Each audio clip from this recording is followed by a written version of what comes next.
नमस्कार, आप देख रहे हैं आज का एजेंडा। मैं हूं आंचल गुलाटी गुब्बर। अगले आधे घंटे में हम जानेंगे उन तमाम बड़ी खबरों को जो दिन भर में होंगी डेवलप, जिसको लगातार हम सुबह से ट्रैक कर रहे हैं। खास तौर पे जिस तरह से हम जानते हैं कि मिस्र के जो राष्ट्रपति हैं अब्देल फतेह अल सीसी, वो मुख्य अतिथि के तौर पर जो ये गणतंत्र दिवस है उसमें शामिल होने के लिए आज शाम दिल्ली पहुंचेंगे। तो इस खबर पर रहेगी हमारी खास नज़र। साथ ही अब बात होगी दिल्ली के मेयर और उप मेयर के चुनावों को लेकर, और हम करेंगे बात जो सबसे बड़ा रिवर क्रूज है गंगा विलास, उसे लेकर भी। तो आइए सबसे पहले रुख करते हैं आज के एजेंडे में सुर्खियों का। मिस्र के राष्ट्रपति अब्देल फतेह अल सीसी का 3 दिन का भारत दौरा आज से होगा शुरू। दौरे से दोनों देशों के बीच द्विपक्षीय संबंधों को और मजबूत होने की मिलेगी उम्मीद।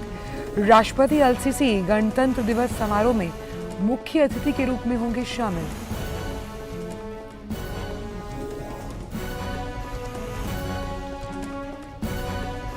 दिल्ली नगर निगम में मेयर और उप मेयर का चुनाव आज 6 जनवरी को। चुनाव के दौरान हंगामे के कारण नहीं चुने जा सके थे मेयर चुनाव के लिए बैठक का एजेंडा और कार्यसूची जारी।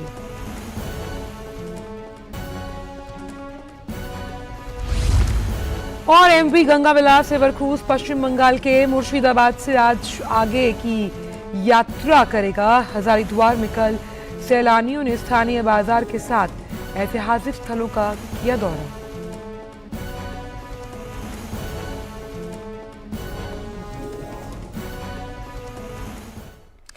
तो आज के एजेंडे की शुरुआत करते हैं इस प्रमुख खबर के साथ कि संसद के केंद्रीय कक्ष में नेताजी सुभाष चंद्र बोस के सम्मान में आयोजित श्रद्धांजलि सभा में हिस्सा लेने के लिए देश भर के 80 युवाओं को चुना गया था।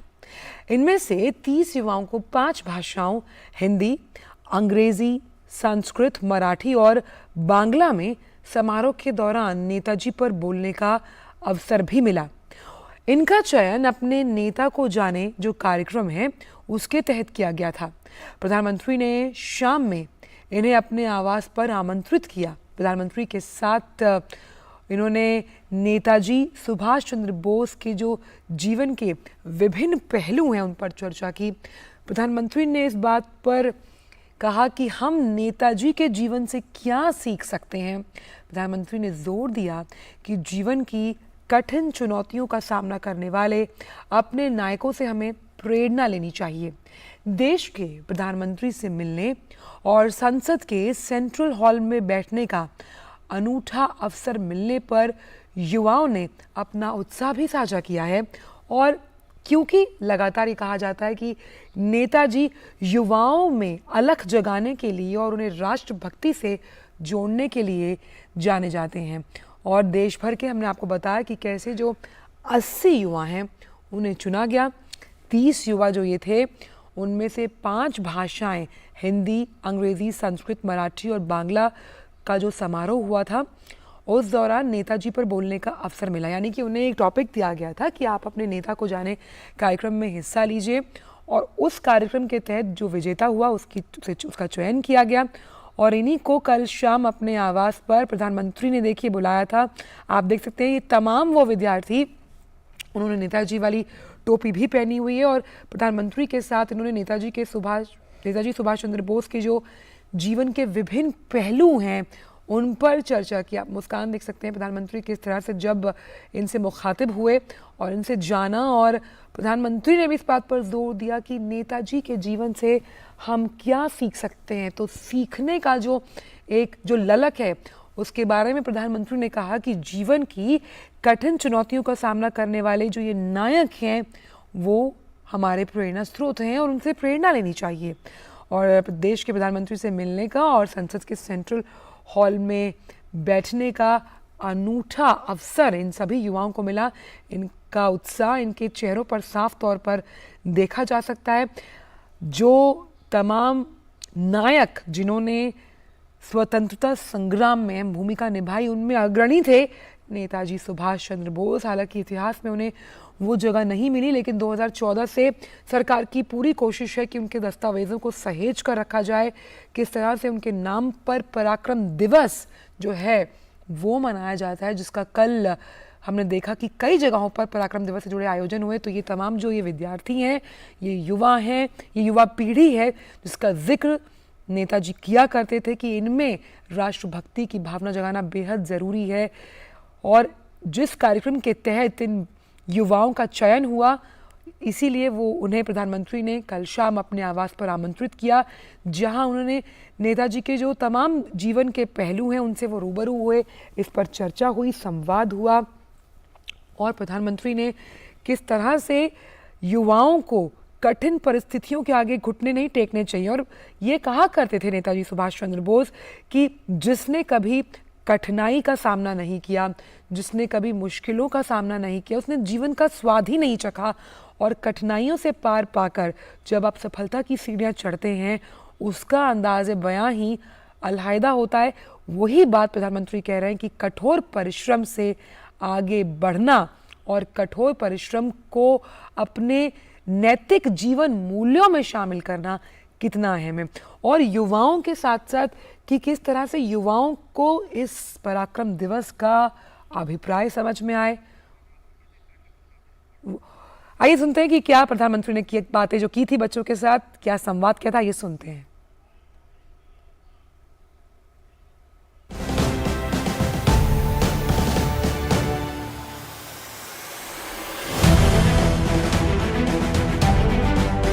अरुणाचल प्रदेश से है, ये कर्नाटका से हैं, मैम केरला से हैं, ये बिहार से हैं, ये हिमाचल प्रदेश से हैं। ऐसे थोड़ा चलता है जी। सर आपके सामने आके कॉन्शियस हो गए। अच्छा कोई बात नहीं। आप लोगों ने नेताजी के जीवन में बहुत गहराई से अध्ययन करने का प्रयास किया होगा, गहराई से किया होगा कि गूगल से किया होगा, वो तो भगवान जाने, क्योंकि आजकल तो लोग गहराई से नहीं करते, गूगल से करते हैं। जब यहाँ आया था पहली बार कभी फ्लाइट में ही नहीं चढ़ा था, तो घर से मम्मी तो पैनिक कर रही थी कि इतने ऊपर जाओगे, क्या होगा नहीं होगा। पर मैंने जब कल फोटो भेजा, वो बादल थे, उसका फोटो भेजा, तुम क्या बादल के ऊपर थे कि नीचे थे? मैं 2015 से आपसे हर रोज नहीं मतलब बात कर चुकी हूँ मेरे सपने में, लेकिन मैं मानती हूँ कि सपने देखिए क्योंकि हकीकत में होते हैं, क्योंकि आज मैं आपसे बात कर रही हूँ। सबसे पहले मन में ये था कि हम संसद को देखेंगे। I'm very grateful that I meet such leaders like you who were patriotic as him. आप में से करीब 8-10 घंटे हो गए हैं आप लोगों को साथ में। ज़्यादा से ज़्यादा नाम कोई बता सकता है इनमें से? कौन बता सकता है कि मैंने इतने लोगों को नाम और उनका स्टेट? अरुणाचल प्रदेश से है, ये कर्नाटका से हैं, मैम केरला से हैं, ये बिहार से हैं, ये हिमाचल प्रदेश से हैं, वो उड़ीसा से हैं। नमस्कार सर, मैं विश्व भारती यूनिवर्सिटी से आई हूँ पश्चिम बंगाल से, जिसके ऑनरेबल चांसलर आप हैं। तो आज सुबह भी बताया था आपने। जी सर। तो मेरा नाम सुप्रिया है, मेरे मित्र का नाम जो विश्व भारती से ही हैं उनका नाम सिद्धार्थ है। और इससे थोड़ा चलता है जी। सर आपके सामने आके कॉन्शियस हो गए। अच्छा कोई बात नहीं। देखिए मैंने इसलिए कहा कभी कोशिश करनी चाहिए। कभी क्या करते हैं हम लोग, कोई मिलता है तो उसको बड़ा कैजुअल लेते हैं, लेकिन अगर हम थोड़ा जागृत मन से उसको मिलते हैं, अटेंटिव होते हैं, तो आपको वो रजिस्टर हो जाता है। जैसे अभी मैं आते ही कहा, अच्छा भाई तुम मुझे दोबारा मिल गए। अच्छा अभी मैंने इस बेटी को कहा तुमने वाइस चांसलर वाला तो सुबह भी मुझे बताया था। तो वहाँ तो मैं चलते चलते मिल रहा था आप लोगों को, लेकिन किसी से आधा सेकंड 1 सेकंड बात हुआ, लेकिन मैंने अभी उसको फिर से दोहराया, सही व्यक्ति के सामने दोहराया, क्योंकि मैं उस समय भी ऐसे नमस्ते नहीं कर रहा था, भले 5 सेकंड था लेकिन आपसे जुड़ रहा था। कोशिश करनी चाहिए जिससे मिले उसकी बात याद रहे, चेहरा याद रहे, नाम याद रहे। धीरे धीरे आपका एक नया एप्टीट्यूड डेवलप होगा। और 5 साल के बाद भी कोई मिलता है, अच्छा आप वहाँ मिले तो वही, एकदम उसको लगेगा अरे वाह ये मुझे इतना अपनापन से बात करते हैं। अच्छा नेताजी की वो कौन सी चीज़ है जो आप जीवन में लाना चाहेंगे? मैं नेताजी से संगठन क्षमता सीखनी चाहूँगी। मैं उनसे सीखना चाहूँगी कि पूरी दुनिया के मतलब नेताजी ने पूरी दुनिया के भारतीयों को एक साथ संगठित करके अंग्रेज़ों से लड़ाई की। वैसे ही मैं चाहूँगी कि हमारे देश के सभी लोग, केरला हो, तमिलनाडु हो, गुजरात हो, राजस्थान हो, जम्मू हो, कहीं पे भी हो, सभी एक साथ मिलजुल कर जो हमारे देश के जो भी प्रॉब्लम्स है उसके खिलाफ हम लड़े। और एक और चीज़ सीखना चाहूँगी, सपना देखना। मैं 2015 से सपना देख रही हूँ और मैं 2015 से आपसे हर रोज़ नहीं मतलब बात कर चुकी हूँ मेरे सपने में। लेकिन मैं मानती हूँ कि सपने देखिए क्योंकि हकीकत में होते हैं, क्योंकि आज मैं आपसे बात कर रही हूँ। आज आप जिस सेंट्रल हॉल में बैठे थे उसका कुछ इतिहास पता है आपको? ये सेंट्रल हॉल क्या है? When I entered that hall, I got that goosebumps because that Constitution Assembly met in that hall. Being a law person from the law background, I had that opportunity to sit in that hall and see the whole surroundings, and it was a great experience for me, sir. आपको मालूम है आप जिस chair पे बैठे थे वहाँ देश के कोई न कोई महापुरुष बैठे थे जो संविधान बना के गए। उस जगह पे आज आप बैठे थे, फील कर रहे थे आप? जन्मदिन पहले भी आते थे, सदन में हम लोग जाते थे, फूल भी चढ़ाते थे। और जिस महापुरुष का जन्मदिन है उनकी अगर कोई ऑडियो अवेलेबल है तो सुनने का भी मौका मिलता था। लेकिन एक 5-25 लोग हम चले जाते थे। उसमें से विचार आया कि देश भर से हर महीने किसी न किसी जन्मदिन में देश भर से अगर नौजवानों को बुलाया जाए। ये कल्पना, ये कार्यक्रम आपने सुना, फिर आप आए, आज मिले, क्या लगा आपको? सर, मेरा नाम परनीत है, मैं पंजाब से हूँ। सत श्री अकाल। मैं यहाँ पर आके पहली बार रियलाइज़ हुआ कि यूनिटी इन डाइवर्सिटी क्या होती है। आज तक उनको किताबों में पढ़ते थे, पर यहाँ आके पता लगा। जब हम स्टेयर्स पर चल रहे थे तब भी एक एक बार रियलाइज़ हो रहा था कि कितने हमारे मिनिस्टर्स होंगे जिन्होंने कॉन्स्टिट्यूशन तैयार किया होगा, हमारे लिए सब तैयार किया है, वो इस सीढ़ियों पर चढ़े होंगे। बहुत गर्व महसूस हो रहा था। यहाँ पे खड़कर आपके सामने बोलना बहुत बड़ी बात है। धन्यवाद सर। सबसे पहले मन में ये था कि हम संसद को देखेंगे, जहाँ से पूरे भारत का एक एक हिस्से में जो कुछ भी होता है उसका निर्माण, उसकी सोच जहाँ से पैदा होती है। This is Aishat Rukshana from Tamil Nadu, and it was a dream come true to come to Delhi and meet such wonderful persons, and to pay homage to Subhash Chandra Bose was something that is very exciting, because from him I learned that we need to have the courage of patriotism within ourselves, and I feel that he was a true patriotic hero and I must be like him, and I'm very grateful that I meet such leaders like you who were patriotic as him. Thank you, sir. देखिए, मेरा आप सब नौजवानों से जरूर सुझाव रहेगा कि आप यहाँ जहाँ भी जाएं बहुत बारीकी से चीज़ों को समझने का प्रयास कीजिए, उसको देखने का प्रयास कीजिए, कुछ नोट भी बनाने की आदत बनाइए। बहुत कुछ है।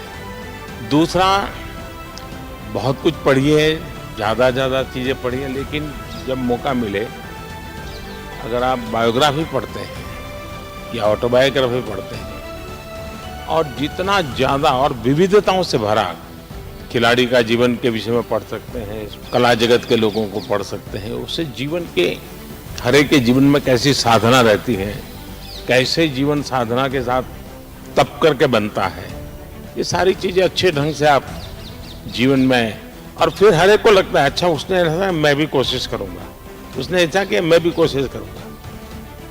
वो चीज़ें हैं जीवन में बहुत लाभ करती हैं आपको। चलिए, बहुत अच्छा लगा आप लोगों से मिल करके, बहुत बहुत धन्यवाद।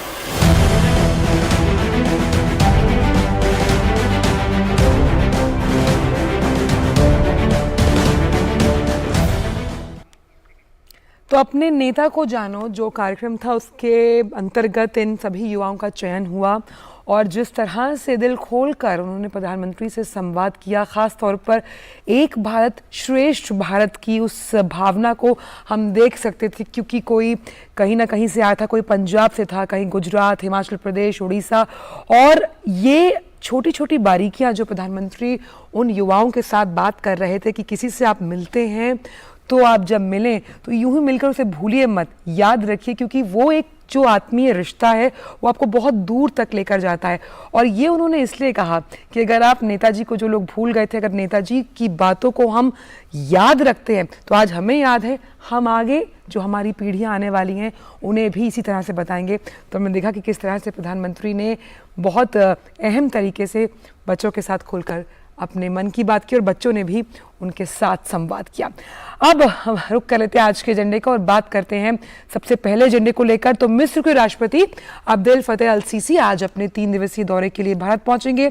राष्ट्रपति अल सीसी जो है वो राजधानी दिल्ली में आयोजित होने वाले 74वें गणतंत्र दिवस समारोह में मुख्य अतिथि के तौर पर शामिल होंगे। ये पहला अवसर है जब मिस्र के कोई राष्ट्रपति भारत के गणतंत्र दिवस समारोह का मुख्य अतिथि के तौर पर अब शामिल होने वाले हैं। और इस बार गणतंत्र दिवस समारोह में होने वाली परेड में मिस्र की सेना का एक दस्ता भी हिस्सा ले रहा है।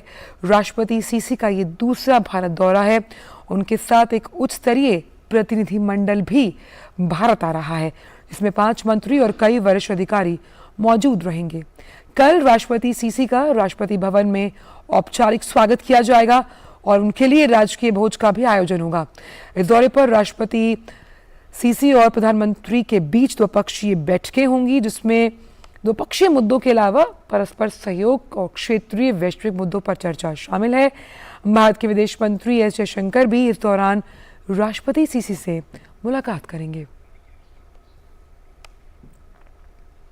और हमारे संवाददाता मलिके अश्तर इस बड़ी खबर पर ज़्यादा जानकारी के साथ जुड़ गए हैं।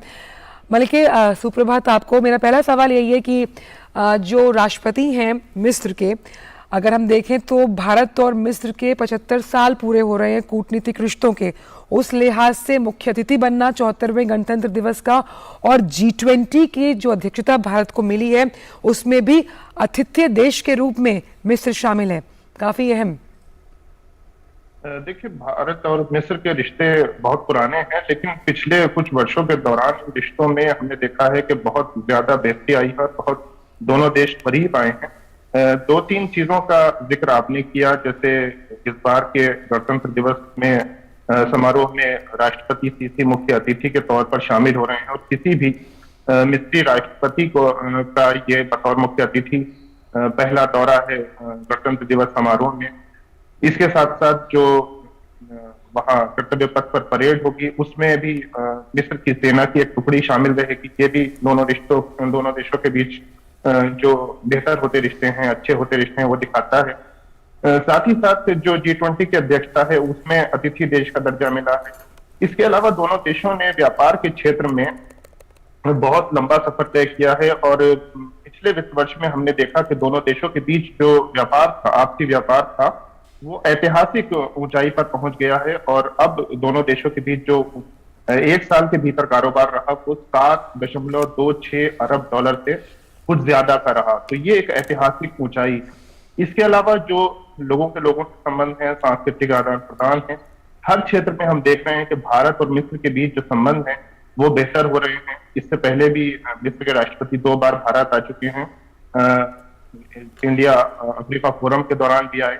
लेकिन एक मुख्य अतिथि के तौर पर गणतंत्र दिवस के समारोह में आना और उसके अलावा जो भारत का जितनी भी लीडरशिप है उसके साथ उनकी मुलाकातें, उसके अलावा उनका यहाँ पे जो बिजनेस कम्युनिटी है उससे मिलना, ये सब बताता है कि दोनों देश हर क्षेत्र में अपने संबंधों को एक नई ऊंचाई की तरफ ले जाना चाहते हैं।